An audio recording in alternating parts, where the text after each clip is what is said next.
We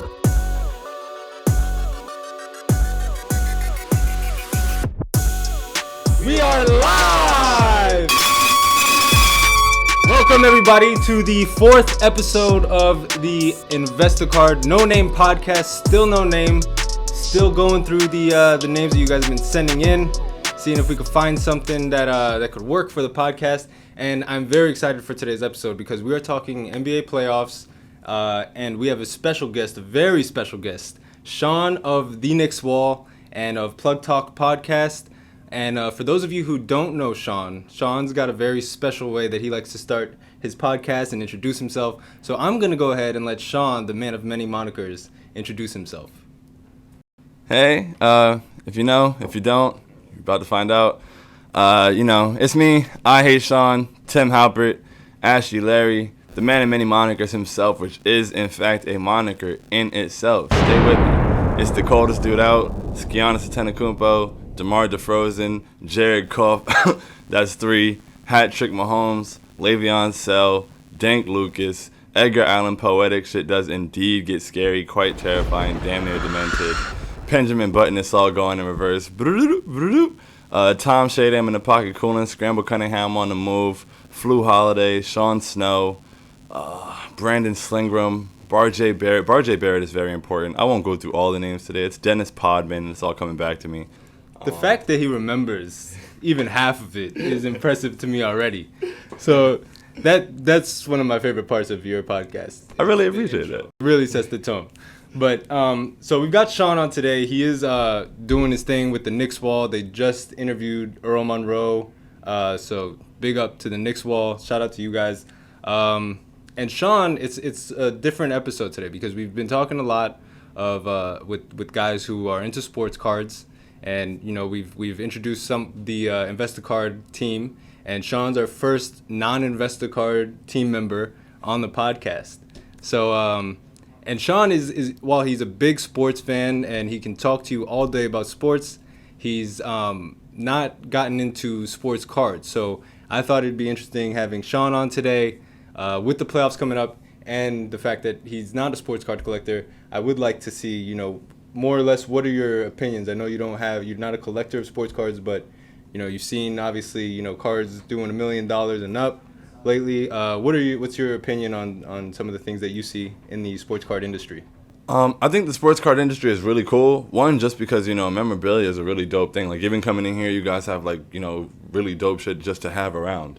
So I mean, just for owning its sake and the value in it, the fact that you can have, I used to like to collect sneakers, but it's like you wear your sneakers and now they lose value. Right. Like you have cards and things like that, you hold them and they hold a place for you, but they don't lose, they gain value while you keep them. I think that's really cool.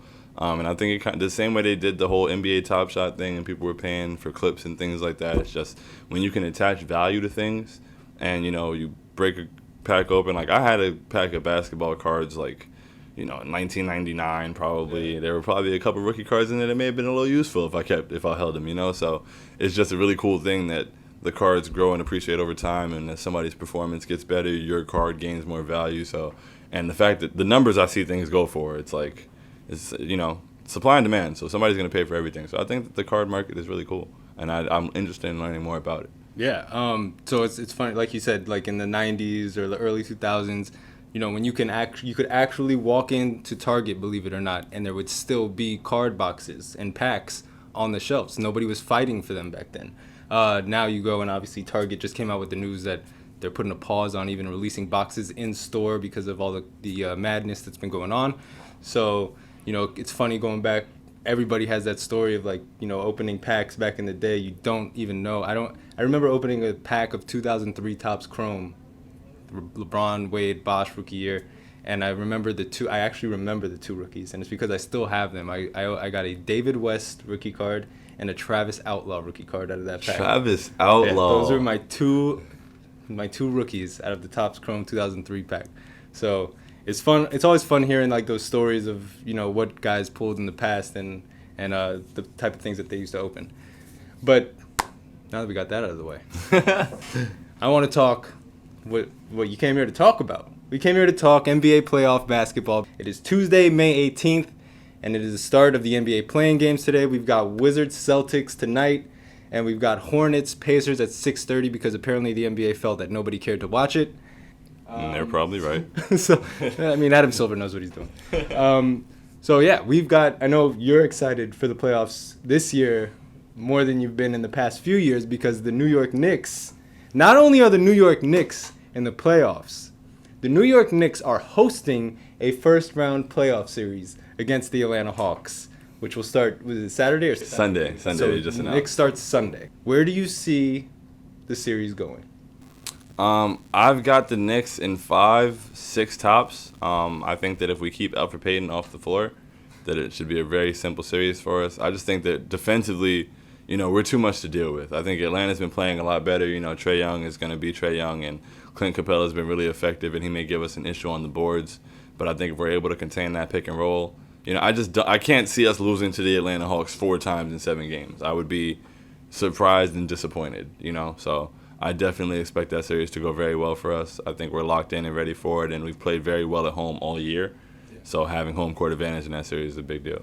I think one thing about the Hawks that hasn't been talked about enough, and I told you before the podcast, is Nate McMillan, I think, deserves a lot of credit for the way he's come in and turned that team around after the Lloyd Pierce firing. That's facts. And on top of that, the Lloyd Pierce firing wasn't a popular move. At least it seemed that way from the locker room, the players in the locker room. Mm-hmm. So I think the fact that McMillan came in and turned the team around, I still don't think they've got enough to beat the Knicks. I really like what the Knicks are doing this year, and they're giving me Heat vibes from last year. It could turn around and surprise some people, man. We play basketball. We show up every night, and I've seen that from the very beginning of the season, I believe, in this team, because it's like, you know what? We're going to compete every single night, and you compete every single night, you defend every single night, you give yourself a shot to win every single game. I mean, we didn't have a whole lot of blowouts one way or another, but, like, every single night people came in and they had to compete, whether we won, whether we lost. Like, we didn't execute down a stretch sometimes, but we showed up every night. And I think that in the playoffs, we're going to be locked in. That top level defense that was first in, like, more category. I think we were first in opponent's field goal percentage, opponent three-point percentage, and opponent points per game or something like that. And we were the second team ever to be first in all those categories. And the other team was the 92 Knicks. Yep. So it's just like, the way we're playing defense, the way we're shooting, we tied for second in the NBA in three-point percentage. R.J. Barrett is a 40% three-point shooter. Julius Randle is a 42% three-point shooter. If we keep Alfred Payton off the floor, I don't think they can compete with us. Big Alfred Payton fan, as you could tell. No, but I do agree. I think, they've got Derrick Rose and I love Emmanuel Quickley as well. I think, I'm for those of you who don't know, I will take a guard who is coached by John Calipari in college every single time because he just seems to know what he's doing to get you ready for the next level. So we're both pretty much on the Knicks. Wise men. There's another series that is solidified in the Eastern Conference, and that's my team, the Heat. And I'm a little scared because... only because we beat Milwaukee last year. And I think Giannis is probably going to be looking to get some revenge. Easily. The Bucks are a better team than they were last year. I mean, with Drew Holiday on the floor, it gives you another scoring option. Who is a guy who could I think he's first team all NBA defense also. Every year, honestly. Yeah, he's if not first, he's second team. He's an all NBA defender who can give you buckets at the end of games. He's another option for them to go to because Giannis ain't it at the end of a game. He's just I don't think he gives you what you need in the half court offense at the end of a game when things start to slow down. Mm-hmm. And I think Holiday can really set things up for them. Yeah, it would keep you guys from loading up and keying in on Giannis so much, right, and give them another place to initiate offense from that the defense has to respect. Like, he provides a lot more of a threat than Eric Bledsoe did as far as creating for himself and others. Right. So yeah, it definitely won't be like, I don't think you guys beat them in 5 again. Like, right, I don't think that happens. It's going to be a really good series. And I'm very interested in that series because I think both of those will be interesting matchups against Brooklyn. Yeah.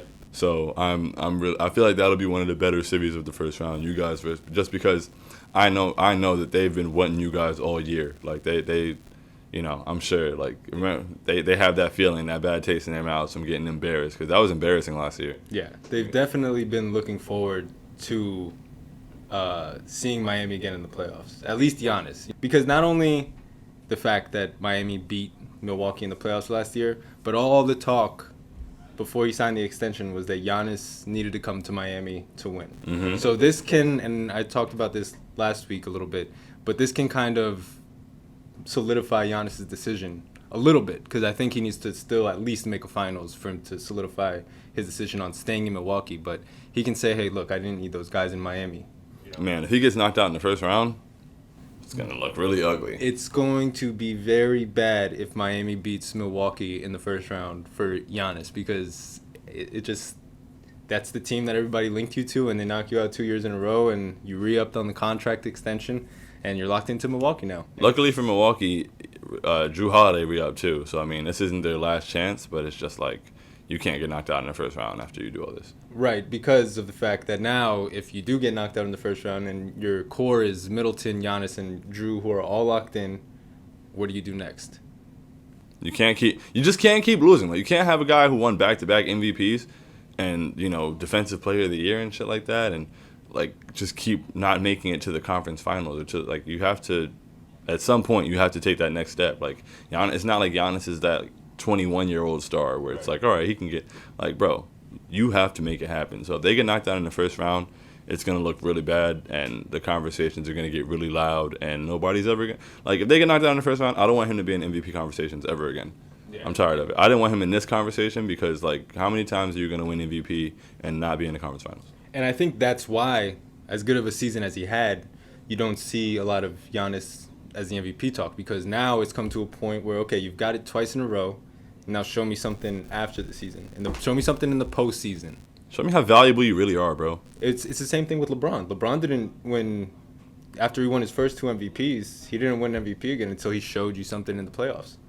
So I think Giannis has gotten to that same point where people have grown tired of, okay, we know what Giannis is doing in the regular season. Mm-hmm. We know what he's gonna do. He's gonna give you almost 30. He's gonna give you double-digit rebounds. He's gonna average a double-double.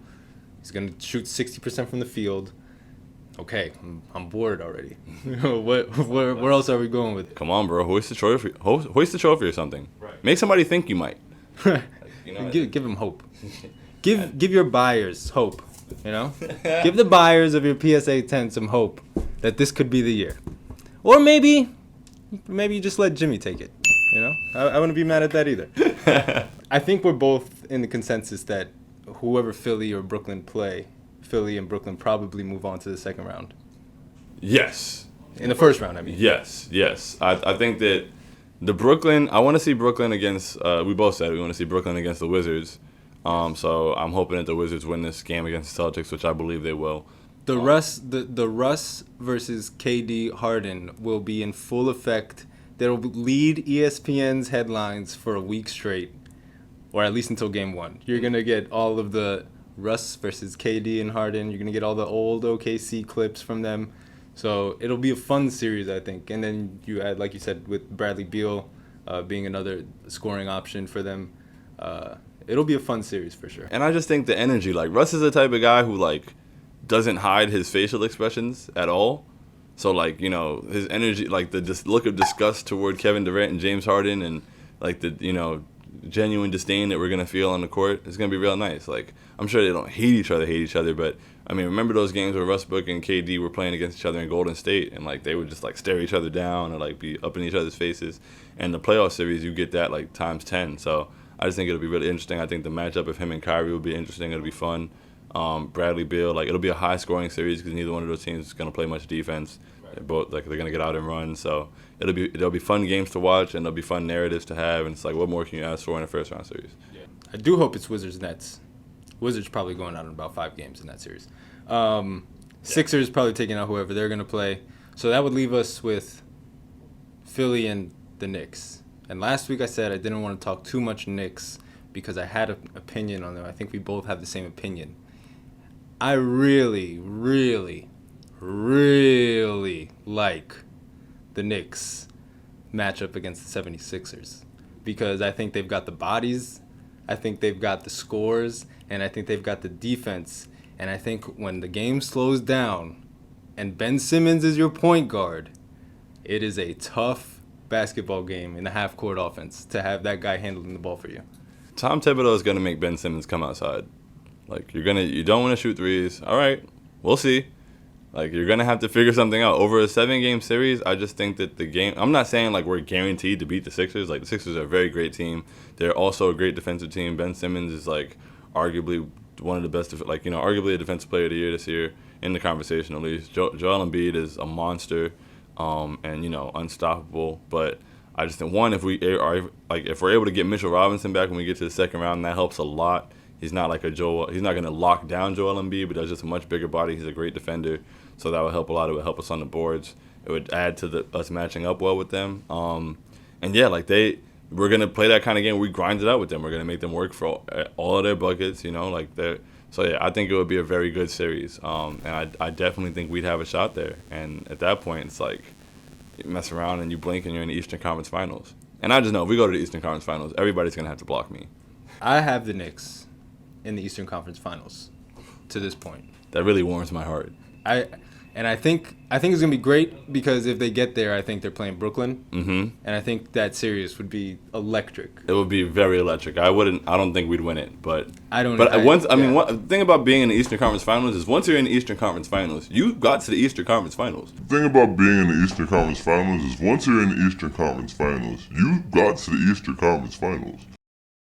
Right. So, that's why I wouldn't concede the series, but it's just like Kevin Durant, Kyrie Irving, and James Harden together, it's just very... But the interesting thing about that is their matchup with Milwaukee, Milwaukee matches up pretty well with them. Right. Not that they would shut them down, but it's just like when you can put Drew on Kyrie, and you can put Chris Middleton on James Harden, and you can put Giannis on KD, They have what it would take to make it an interesting series, and I think that if Milwaukee were to come out of that series, I'd feel pretty confident against Milwaukee. I think it'd be kind of like a very similar game plan to what we did against the Sixers to be able to get there. So right, and that's the thing too. I've got Nets in the Eastern Conference Finals, and I do think the Nets take that series. You can have a game where maybe two of those guys are off. And the other one goes for 50. That means the other guy's probably going for 50. If you've got KD and Kyrie off on the same night, Harden's probably going for 50. Or you can mix any of that up. And then you got Joe Harris shooting the way he's shooting. It's like they're going to be a tough out, man. That's a tough team to beat in 7 games, especially in the playoffs when the game slows down. It's the fourth quarter, and you got to go to a guy for a bucket. They've got multiple guys they can go to for a bucket. And I think C.J. McCollum said this. Nobody has ever stopped Kevin Durant. Anytime Kevin Durant has missed a shot, it's because he just missed the shot. He's 7 foot, he can dribble by you, he can shoot over you, he can do whatever he wants. You're not stopping Kevin Durant. I don't know what game plan you use to stop Kevin Durant. I've seen this game plan for a lot of things. I believe in Tibbs a whole lot, but it's just like Kevin Durant, Kyrie Irving, and James Harden is a lot of firepower. But if we were there, I'd believe in it. I'd be 10 toes, but I can concede that we'd probably lose that series when we're talking about lining up what could happen in the playoffs. Right. So we both kind of have the Nets making the finals tentatively. We have the Nets making the finals tentatively, but on a less if I were to step out of the bias or whatever, and let's say the Knicks lose the Sixers series, I think the Sixers can beat the Nets. I don't think they have any answer at all for Joel Embiid, and I think that would be very, very, very difficult for them for 7 games. Honestly, the entire NBA is wide open. It's a beautiful thing, and that's perfect lead-in to the Western Conference. So we go over to the West, and we've got a rematch from the playoffs of last year with Luka and the Mavericks. Luka and the Mavericks. Luka Magic. Taking on Kawhi and Paul George and the Clippers in that 4-5 matchup. And then we've got the Nuggets, who snuck into the 3rd seed on the last day of the season, taking on Damian Lillard and the Blazers. And those two matchups off the bat are so intriguing. I think they're both rematches, too. The Blazers and the Nuggets played each other.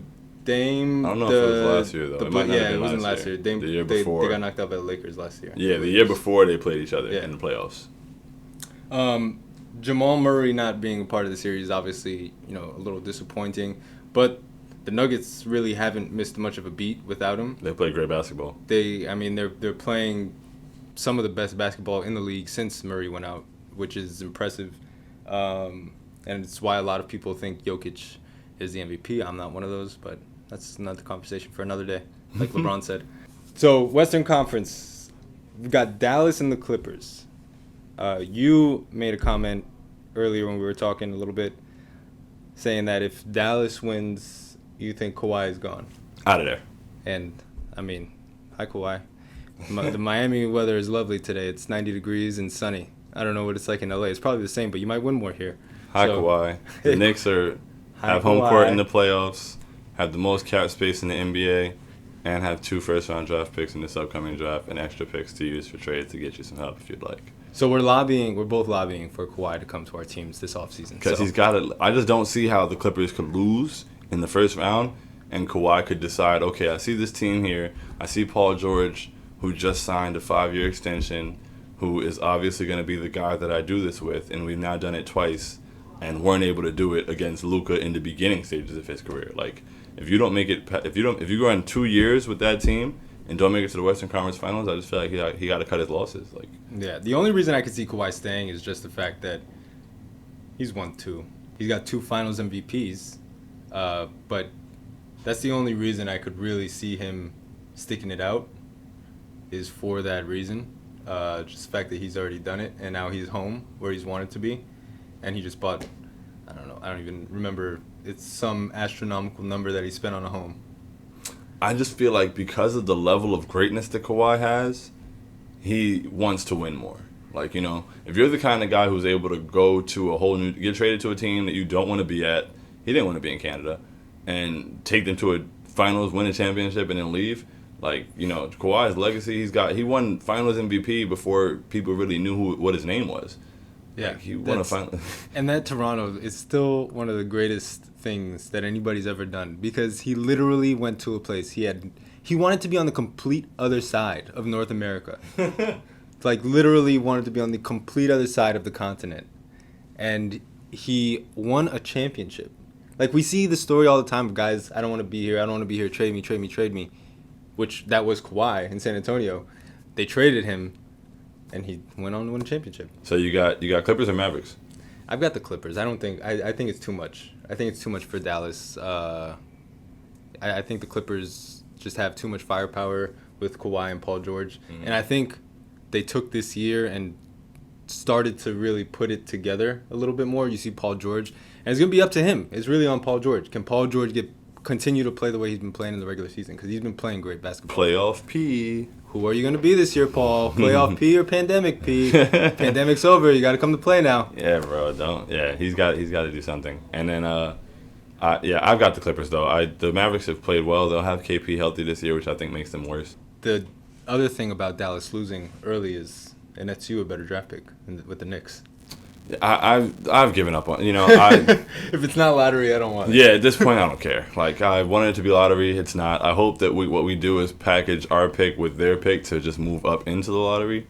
I don't need 2 more rookies. We barely had enough room to play one of the ones we had this year. So it's like, just consolidate the picks, get me something better. I just don't want to see. I'd rather not see them succeed. I don't know why. I just don't like the Mavericks.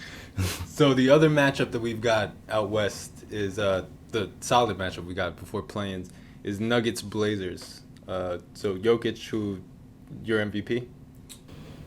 Julius Randle's my MVP, but I mean, I've conceded that it'll be Jokic. Okay, so we got Jokic going up against Dame and CJ. And Derrick Jones Jr. Come on now. No. That wasn't okay. That wasn't okay. Derrick Jones Jr. That wasn't in the okay. finals. We're not going to name Derrick Jones Jr. before we name Carmelo Anthony, bro. Oh. Come on. You're right. Come on now. I messed that up. Let's be respectful. I messed that up. My bad. Not on my watch. No, you're right. That's my bad. That's on me, Melo. You know what? We've got Carmelo Anthony and the Portland Trail Blazers taking on this year's league MVP, and Melo's about to get his revenge on the Nuggets. That'll be so sweet, bro. I honestly think that the Blazers are going to take this series. I have the Blazers in this one. I love Dame, and I think he is on a mission. He saved somebody's house. I mean, he literally I don't know if the guy was telling the truth, but still, he got to 42 wins. whoever bet the over on their win total, congratulations. Shout out to Dame.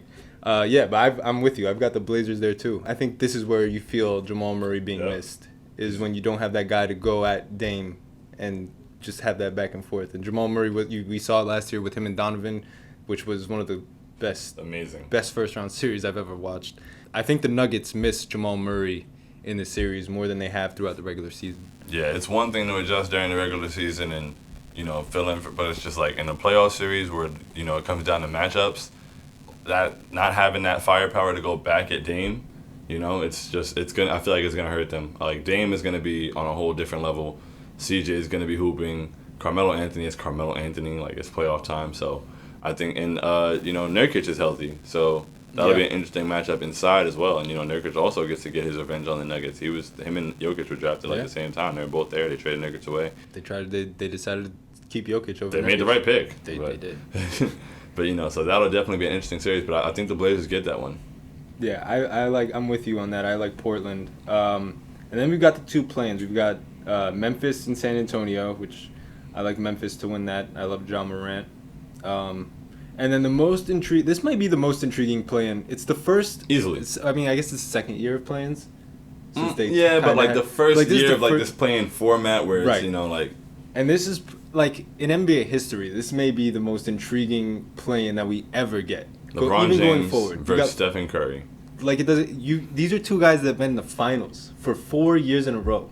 And now they're facing each other just to get into the playoffs, which I think at the end of it they're both going to be in, but that's another. Seeing two of the greatest players of all time fight for their playoff lives. And I think it's the toughest one for me to call, between the playoff series and the playing games. Mm-hmm. That game is I don't know which way to go. I love because Steph will give you 50 on any night. Any night, it's always possible. But LeBron is LeBron. And that's the thing. The reason it's tough to pick this one is because you can't bet against either one of those guys. Right. The Lakers have the better team. So, if I was just thinking about that, then I'd be like, yeah, Lakers got this one. But, in one game, if it's a 7-game series, it's different. But in one game, Stephen Curry gets hot. Look, when I saw what he did to Memphis the other day, the last game of the season, and they were playing to be able to get the 8th seed, so you only got to win one game, that was a playoff game, pretty much. That game counted as a playoff game because it decided their play-in seeding. And Steph Curry was just going nuts. Yeah. I've seen Steph Curry go nuts a lot of times. We've seen him do amazing things in the playoffs, in the finals, regular season, whatever. I've never, ever, ever seen him lift his shirt up like that. He did the Baron Davis. Look, it's right here. Him doing the Baron Davis. Steph, Baron Davis. I've never seen it. So for him to do that was just whoa. Steph is here right now. He's playing amazing basketball. He's very determined, and he did the Baron Davis. He believes. So if Steph believes, I can't not believe. So that game is gonna be one of the highest rated games probably ever. Honestly, it was set up so perfectly. With the NBA, with the playing game, and this year being the first one. And how do you get attention on it? You get attention on it by having Steph versus LeBron in the playing game. So that's. I don't know which way to go on that one. I would probably go Lakers just because, like you said, they do have the better team. They've got the home court, but it's tough. It's so scary betting on Steph, especially right now. Yeah, you can't bet against them. But for the sake of argument or for the sake of us picking out the rest of the bracket, I'm just gonna go with the Lakers. I feel like the Lakers are supposed to win this game. Yeah. Steph Curry is not even really supposed to be in the 8th seed. Right. He had to play the best basketball of his illustrious career to make the 8th seed. That's how. So it's his team doesn't measure up to LeBron. I just feel like LeBron and AD is tough. Steph had more 10 3-point. Okay, this is a weird way to games with 10 or more 3-pointers. Thank you. Oh my God, I was struggling. My head was how do I say this? 10. Say it again. Games with 10 or more 3-pointers. That he did that more times this season than anybody's done it in their career.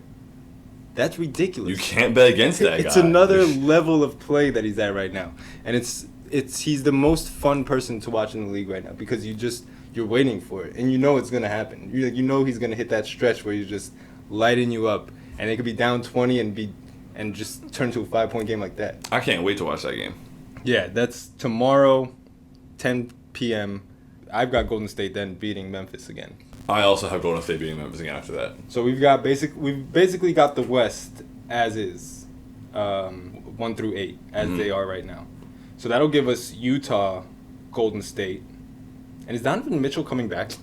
I would imagine so, because nobody said anything about him not coming back for the playoffs, but also nobody really said anything about him coming back for the playoffs, but also nobody cares about the Jazz, so I have no idea what's going on. See, I used to say that, and then Dwayne Wade became a minority owner, so now I somewhat have to care about the Jazz. That's very true. A little bit. But yeah, I have no idea what's going on with Donovan Mitchell. Like, maybe because Dwayne Wade's there now, they've taken a page out of the Heat's book and just been very hush-hush, because we didn't hear a thing about Oladipo until like 2 days before the season was over. But I don't know if he's coming back. If he doesn't come back, I think Golden State wins that series. I think even if he does come back, Golden State might win that series. I think Golden State gives Utah fits regardless. But if Donovan's playing, I like Utah. I just don't know if he's coming back. There's just something about the Jazz I don't believe in. Probably Rudy Gobert. I can't stand him. I probably shouldn't say that on a podcast, but it just, I don't know. It is what it is, and the thing is, like, they've been legitimate. Even Rudy Gobert, I gotta respect it. Like, Donovan Mitchell went down, they kept their number one spot. They kept playing good ball. But I mean, they've got to. It's almost like the Bucks thing. Like, you got to show me in the playoffs now. Right. You got to. Blew a 3-1 lead. Blew a 3-1 lead. So it's like, am I picking the Jazz, who have never shown me anything, or am I picking Stephen Curry? I'm picking Stephen Curry. So, I mean, I think that the Jazz, if anybody, I think out of the teams in the playoffs, outside of the Mavericks in that top 8 in the West, I think the Jazz are the team I'd rather play. Yeah, I mean, especially like you said, like we just talked about, we don't know what's going on with Donovan Mitchell. And if he doesn't come back, then you're missing that guy who gets you those buckets at the end of the game. And like Joe Ingles and Jordan Clarkson, they're great off the bench, but they're not going to keep up with Stephen Curry. And they're just not those guys that you need in the playoffs. They're great at what they do. They're really good, but they're not Donovan Mitchell. And Donovan Mitchell gives you that score that you need in playoff time and crunch time. In the last 2 minutes, you can put the ball in his hands. You can't put the ball in Rudy Gobert's hands in the last 2 minutes. Not at all. So I'm with you. I like Golden State. Lakers, Suns. Yeah. The West, man. The West. The fact that the Lakers and Suns even have to play each other in the first round is crazy, because all year I've been saying that I feel like my Western Conference pick is either the Lakers or the Suns.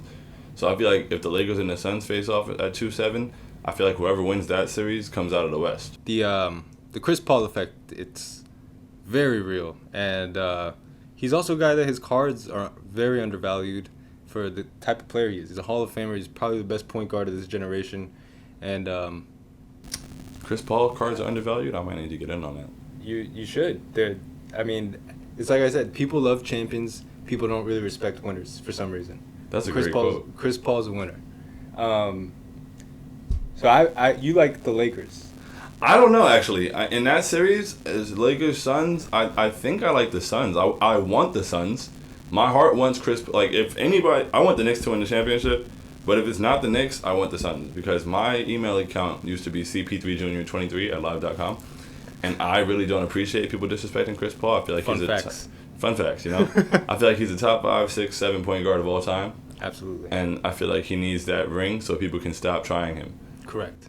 So I like Phoenix too, to knock out the Lakers. I don't something about the Lakers this year. It's just they're not a little shaky. Yeah. A little shaky, and they haven't really been healthy coming into this. They haven't really gotten, guys. They're not in rhythm. You don't want to come into the playoffs are a bit different beasts. I mean, the Lakers can be great. I'm not gonna say, the Lakers are like the Clippers are gonna get them out of there. I mean, the Suns are gonna get them out of there in 5. But it's just like to kind of stumble into the playoffs the way the Lakers are. They're not rolling at all. They're not really gelling lately. Like, they haven't been on the floor together much. I don't think that bodes well going into a series against a team that the Suns play great basketball all year. Yeah. And the Suns also 27-11, best record in the West against teams above 500. So they're not beating up on bad competition. They're doing what they're supposed to do against the bad teams, and they're beating the good teams. So I'm with you on Phoenix. So we've got Clippers, Warriors. Wow. And then Suns, Blazers. Suns, Blazers, Clippers, Warriors. Who would have thought those are the final 4 teams in the West when the season started? Not to say that they are, but that's what we've got, at least right now. So just for the sake of this, we've got Suns, Blazers. I like Phoenix again there. I like Phoenix. It would be a fun series watching Chris Paul and Dame Lillard go at it. CJ and Devin Booker, like that would be a cool matchup. CJ would get cooked. So, he would cook as well. And then Melo doing what Melo does. Even Nurkic and Ayton on the inside would be a good matchup. But I just think that the Suns as a team are just better. They play better defense. The Blazers don't necessarily defend well. Yeah. So I would have the Blazers. I would have the Suns there. And then Clippers, Warriors. I think that's such a tough matchup for the Warriors. That is. Yeah, I think the Clippers would honestly take that pretty easily, probably in 5. Give Steph a game because he's going to have one of those. I think the Clippers could handle the Warriors pretty easily. You see, the thing is, it's like, yes, they could. But it's still the Clippers. Just the same way the Jazz were the Jazz, it's still the Clippers. I got to see Paul George perform, before I just give him credit for that he's performing. And, it goes more than 5. I think that series goes 6. I think Steph can take 2 games from those guys. I don't think they have enough to win the series against them. So I'm still going to go with the Clippers there. Yeah, and then, so that would give us Clippers, Suns in the Western Conference Finals. I think that's a great matchup. I don't know which way to go on that one either. I think that's a really great matchup, but I still go Suns. So you've got Suns Nets as your potential finals matchup. So you've got Suns and either the Nets or the Sixers. Yeah. Depending on how things shake out in the East. I pretty much have 2 tentative. I've got, like I said, because whoever wins that Lakers-Suns series, I have them going to the finals.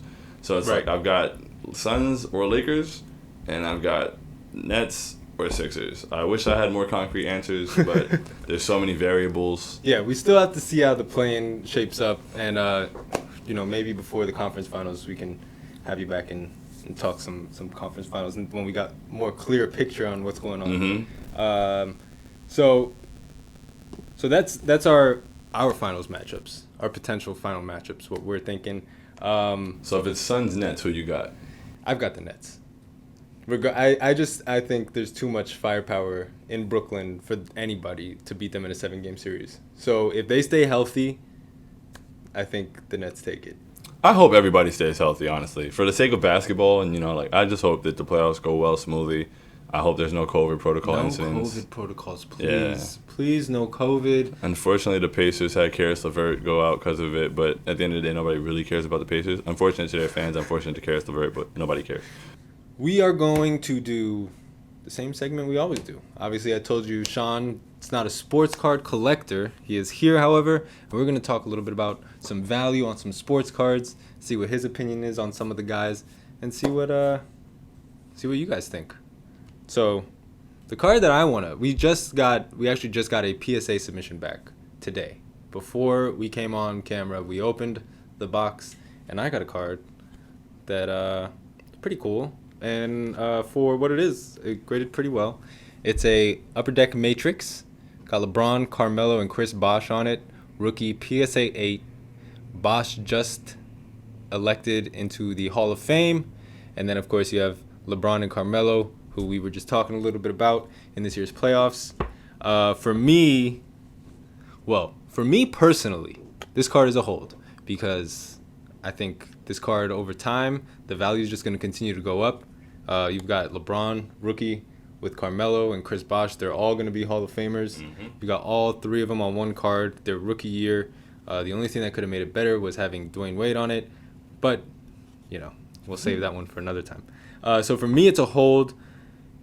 If you sell it, though, in a couple months, if you're looking to sell the card, if you have it and you're looking to sell it, I think it's a good value to wait up until maybe the Hall of Fame. Who knows what happens in the playoffs, like we've just been talking about. If the Lakers beat the Suns, maybe they get to the finals. Maybe the card sees a bump in that scenario. But basketball is going to be very strategic right now in terms of selling your cards, just because you don't know what's going to happen, especially these playing games. If you're sitting on LeBron or sitting on Steph, anything can happen in one game. Steph could go, have a cold night and go 1 for 13 from 3 and if that happens, the Warriors don't have much else to Question: you said the Lakers making it to the finals could raise the value of the card. Yeah. Does the Lakers going to the finals really raise the value of it? Like, he's already arguably the greatest player of all time. Like, does the value really fluctuate that much if he goes to the finals again? Is that how it works? So, it's a good question. So, a lot of times the price is almost already built in to the card that he won the championship. Especially when you see these sales on eBay, you're going to see a lot of built-in prices. LeBron winning MVP, with Jokic right now in the MVP. With LeBron winning a championship, Jokic potentially winning the MVP. A lot of these prices are already built in. So if it happens and it's announced that he won the MVP, I don't expect much of a fluctuation in the price. But somebody like LeBron, where the Lakers are the 7th seed this year. Last year when they were the 1 seed, the prices were definitely 100% built in. This year as the 7th seed, especially with the market having been on the downward end the last couple of months, I think if LeBron and the Lakers begin to make a run, we definitely see a little bit of a spike in LeBron cards and Anthony Davis cards. Just because I don't think people have that price built in yet, because of the fact that they are a 7th seed and they haven't looked great the last month or two of the season. So I think guys like LeBron, you definitely will see an uptick if they continue to make a run in the playoffs. That was a good question. I do my best, man. I'm inquisitive. So for me, LeBron right now is a hold, at least for another month or two. For me, LeBron's a hold for a long time. Sometimes when I'm buying cards, I think of it almost as stocks. That's pretty much how I view it. We've got an exciting weekend coming up. We'll be in Dallas this weekend for the Dallas Card Show. So we're excited for that. Going to see some of you guys out there. We'll be set up. We'll have the booth out there. Come visit us. Be buying, we'll be selling, doing it all. Come see Eddie, take some pictures with Eddie. Maybe you want to take a picture with me. I don't know. Just, take a picture with me. Say, hey, Big Kev, gotta take a selfie? Yeah, I got you. No, but seriously, we're excited to be in Dallas again. It's one of our favorite shows. Definitely looking forward to being out there, seeing all you guys. Shaun, I appreciate you, man. Appreciate you, bro. This was a fun episode. I always love the opportunity to talk basketball, especially with a guy like Shaun, who knows what he's talking about. That's refreshing because you get on Twitter sometimes and see the most outrageous takes. It's ridiculous. Some people, not everybody deserves an opinion. Yeah, I mean, you can have your opinion. You just might want to keep it to yourself next time. That's not everybody deserves to voice their opinion. There we go. A lot of fun with Shaun. Like I said, maybe we'll have you on a little bit deeper into the playoffs. I'm down. And talk some more. Maybe we'll get you some. Maybe by that time he'll have some cards to bring on the show. I'm working on him. I'm gonna try to get him in. First one is the RJ. We gotta get you an RJ rookie. Yeah, that's something I would invest in. RJ rookie. That would be wonderful. Yeah. So definitely going all the way up. He's gonna be a legend. That's my goal. Is the next time we have you on the podcast, is you've got an RJ Barrett rookie card in your possession. That sounds phenomenal. That's what we're working towards. Appreciate you guys for watching. Check us out in Dallas. Check us out again next week. We're here every week with the podcast, the No Name Podcast. Again, guys, if you comment down below and give us an idea for a title for the podcast, and your title is selected, you're winning a free trip to Fort Lauderdale, Florida, and you get to be with me on the podcast. So that's a crazy prize. I mean, the trip to Fort Lauderdale alone is worth it. Shaun, tell them about Fort Lauderdale. Yo, Fort Lauderdale is phenomenal. The beach is very nice. Things are open. And, there's a lot of nice women out here, or whatever may be happening. Whatever. It's a good time. It's just a good time. The sun is shining, the palm trees, every day. I live where you vacation. Yeah, exactly. So come vacation with us. Give us a name for the podcast. We appreciate you guys joining us. As always, invest in the best with InvestaCard. Thank you guys for watching. Adios.